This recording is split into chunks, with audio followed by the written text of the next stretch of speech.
stop. No food, no food. No bread. Please help me.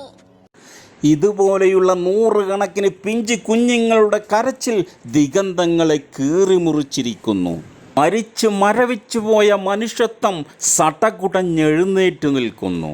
മനുഷ്യത്വമില്ലാത്ത നായിൻ്റെ മക്കൾ പേ പിടിച്ചതുപോലെ ആർത്ത് അട്ടഹസിച്ച് ചിരിക്കുന്നു. ഈ പോസ്റ്റ് കാണുമ്പോൾ എന്നെ ഒരുപാട് വേദനിപ്പിച്ചതും അതിലുപരി എന്നെ ഒരുപാട് ചിന്തിപ്പിച്ചതുമാണ് ഈ പോസ്റ്റ്. ഈ പോസ്റ്റിൻ്റെ താഴെ കൊടുത്തിരിക്കുന്നത് വിലയേറിയ ഭക്ഷണം കഴിച്ച് സ്വർണ്ണ കക്കൂസിൽ മലമൂത്ര വിസർജനം ചെയ്യുന്ന UAE ഭരണാധികാരി, അതായത് ഇസ്ലാം മത വിശ്വാസികൾ.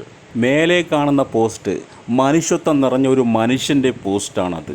ഇസ്രായേൽ പാലസ്തീനോട് ചെയ്യുന്ന അക്രമത്തെ അപലപിക്കുന്ന ഒരു പോസ്റ്റ്.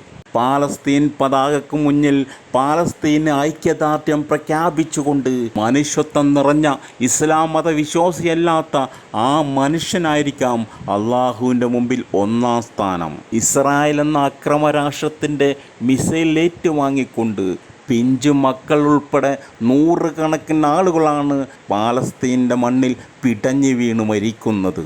സ്വന്തം മാതാപിതാക്കളെ നഷ്ടപ്പെട്ട പിഞ്ചു കുഞ്ഞുങ്ങൾ തെരുവിൽ കിടന്ന് വിശന്ന് പൊരിഞ്ഞ് മണ്ണുവാരി തിന്നുന്ന രംഗമാണ് നാം ഇവിടെ കാണുന്നത്.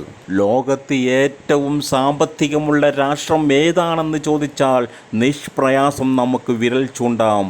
അത് മിഡിൽ ഈസ്റ്റ് കൺട്രീസ്, അതായത് അറബി രാജ്യങ്ങളാണെന്ന് നമുക്കുറക്കെ പറയാം.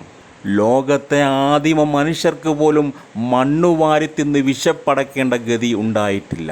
പക്ഷേ പാലസ്തീനിലെ മക്കൾക്ക് അതുണ്ടായിട്ടും കണ്ടില്ലെന്ന് നടിക്കുന്ന അറബി വംശജരെ കാണുമ്പോൾ വല്ലാത്ത ഖേദകരം തന്നെ.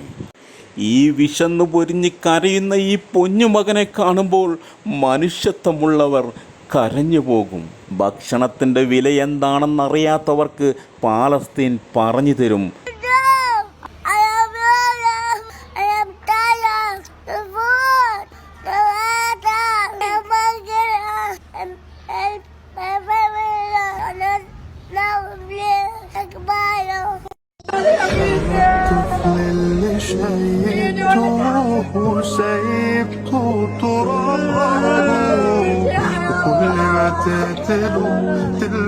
ഇവർ ഈ കരയുന്നത് വിശപ്പ് സഹിക്കാൻ വയ്യാഞ്ഞിട്ടാണ്. സ്വന്തം മക്കളെ പ്രസവിച്ച ഓരോ മാതാപിതാക്കൾക്കും ഇത് കണ്ട് സഹിക്കാൻ കഴിയുമോ?